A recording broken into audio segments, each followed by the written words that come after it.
K C. Venugopal സംസാരിക്കുകയാണ്.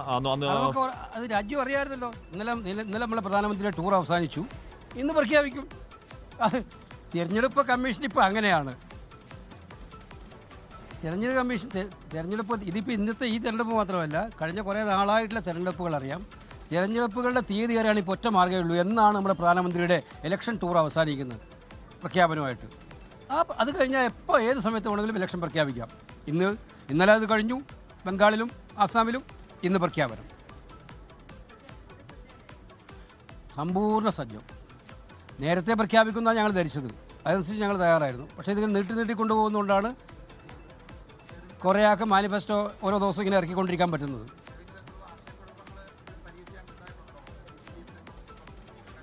അല്ല, കൃത്യമായിട്ട് പ്ലാനിങ്ങോടുകൂടി, പരിപാടിയോടുകൂടി, കൃത്യമായ കാഴ്ചപ്പാട് കൂടിയിട്ടാണ് UDF മുന്നോട്ട് പോകുന്നത്. അത് തിരഞ്ഞെടുപ്പ് ഏത് ദിവസം പ്രഖ്യാപിച്ചാലും ഞങ്ങൾ സജ്ജമാണ്. സ്ഥാനാർത്ഥി പട്ടികകൾ അന്തിമഘട്ടത്തിലാണ്. നമ്മുടെ സ്ഥാനാർത്ഥി പട്ടികകളുടെ ചർച്ചകളെല്ലാം തന്നെ പല ഘട്ടങ്ങളിലായി പല തട്ടുകളിലായിട്ട് നടന്നുകൊണ്ടിരിക്കുകയാണ്. അപ്പോൾ അതുകൊണ്ട് അതൊക്കെ ഇലക്ഷൻ പ്രഖ്യാപിച്ചു കഴിഞ്ഞാൽ ദിവസങ്ങൾക്കകം തീരുമാനിക്കും വേണ്ടി.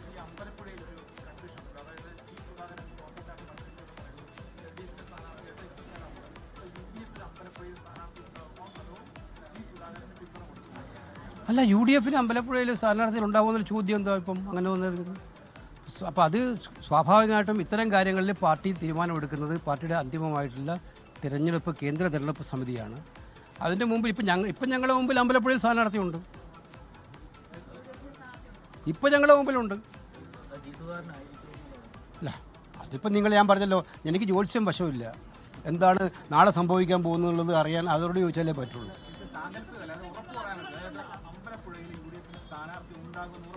ഇപ്പോഴത്തെ അവസ്ഥയിൽ അമ്പലപ്പുഴയിൽ UDF സ്ഥാനാർത്ഥിയുണ്ട്. അല്ല, ഇപ്പോഴത്തെ അവസ്ഥയിൽ അമ്പലപ്പുഴയിൽ UDF അമ്പലപ്പുഴ ഞങ്ങൾക്ക് ഏറ്റവും താല്പര്യമുള്ള, ഏറ്റവും പ്രാധാന്യമുള്ള, ആദ്യം വിജയിക്കുന്ന മണ്ഡലങ്ങളിൽ ഒന്നാണ്.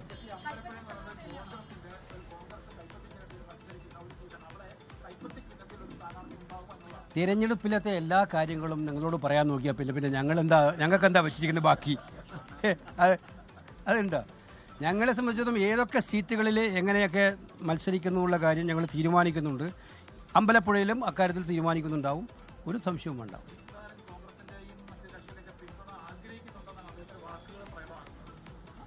എനിക്കറിയില്ല അതിനെക്കുറിച്ചിട്ട്.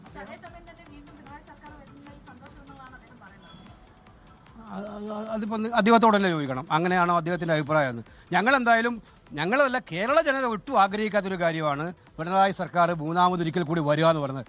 അത് കേൾക്കുമ്പം കേരള ജനതക്ക് ആകെ തീരുമാനം ഒറ്റക്കെട്ടായിട്ട് അവർക്ക് എടുക്കാൻ പറ്റുന്നത് അക്കാര്യത്തിലാണ്. ഒരു മൂന്നാം തവണ കൂടി പിണറായി എന്നുള്ള കാര്യം ആലോചിക്കാൻ പോലും പറ്റുന്നില്ല. അത് കേരള ജനത പറഞ്ഞാൽ ഇൻക്ലൂഡിങ് യഥാർത്ഥ കമ്മ്യൂണിസ്റ്റുകാർക്ക് കൂടി. മനസ്സിലായില്ലേ?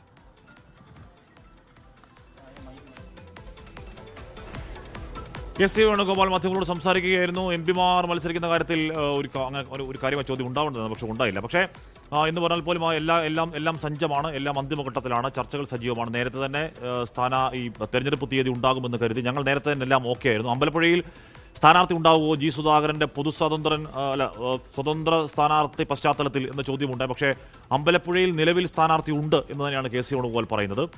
അപ്പോൾ G.സുധാകരൻ നേരത്തെ അവിടുത്തെ സുഗതൻ പോലുള്ള മുതിർന്ന നേതാക്കളൊക്കെ പിണറായി വിജയൻ ഒരിക്കൽ കൂടി വരുന്നത് സന്തോഷമേ ഉള്ളൂ എന്ന് പറഞ്ഞ കാര്യമൊക്കെ തിരുത്തണം, ആരുടെയും സഹായം വേണ്ട എന്നടക്കമുള്ള കാര്യങ്ങൾ പറഞ്ഞത്, അല്ലെങ്കിൽ ആരുടെയും സഹായം നോക്കിയല്ല എന്ന് പറഞ്ഞത്. അങ്ങനെയല്ല, കോൺഗ്രസിന് സഹായം വേണം, ജയിച്ചു കഴിഞ്ഞാൽ ആർക്കൊപ്പം നിൽക്കണമെന്ന കാര്യത്തിൽ ചില ക്ലാരിറ്റി G.സുധാകരൻ എന്ന് വരണം, എന്നതിന് ശേഷം മാത്രമേ പിന്തുണ പ്രഖ്യാപനം ഉണ്ടാവൂ എന്ന കാര്യമൊക്കെ സുഗതൻ പറഞ്ഞിരുന്നു. അപ്പോൾ അക്കാര്യത്തിൽ G.സുധാകരൻ സ്വതന്ത്രമായി മത്സരിക്കുകയാണെങ്കിൽ അവിടെ UDF സ്ഥാനാർത്ഥി വേണോ എന്ന കാര്യത്തിൽ ചില കൺഫ്യൂഷൻ ഇപ്പോഴും കോൺഗ്രസിൽ നിൽക്കുന്നുണ്ടെന്ന് മനസ്സിലാക്കണം. അതുകൊണ്ടാണ് കെ.സി. വേണുഗോപാൽ പറയുന്നത് നിലവിലെ സാഹചര്യത്തിൽ അമ്പലപ്പുഴയിൽ കോൺഗ്രസിന് സ്ഥാനാർത്ഥി ഉണ്ട് എന്നതാണ് അദ്ദേഹം പറയുന്നത്. രാഷ്ട്രീയമാണ്, അടുത്ത മണിക്കൂർ വേണേൽ തീരുമാനം മാറുകയും ചെയ്യാം കേട്ടോ. ലോകത്തെവിടെയായാലും ഏത് സമയത്തും 24 വാർത്തകളും ഓഗ്മെന്റഡ് റിയാലിറ്റി പാക്കേജുകളും എക്സ്പ്ലെയിനറുകളും വിശദമായി കാണാൻ ഞങ്ങളുടെ YouTube ചാനൽ നിങ്ങൾക്ക് സബ്സ്ക്രൈബ് ചെയ്യാം.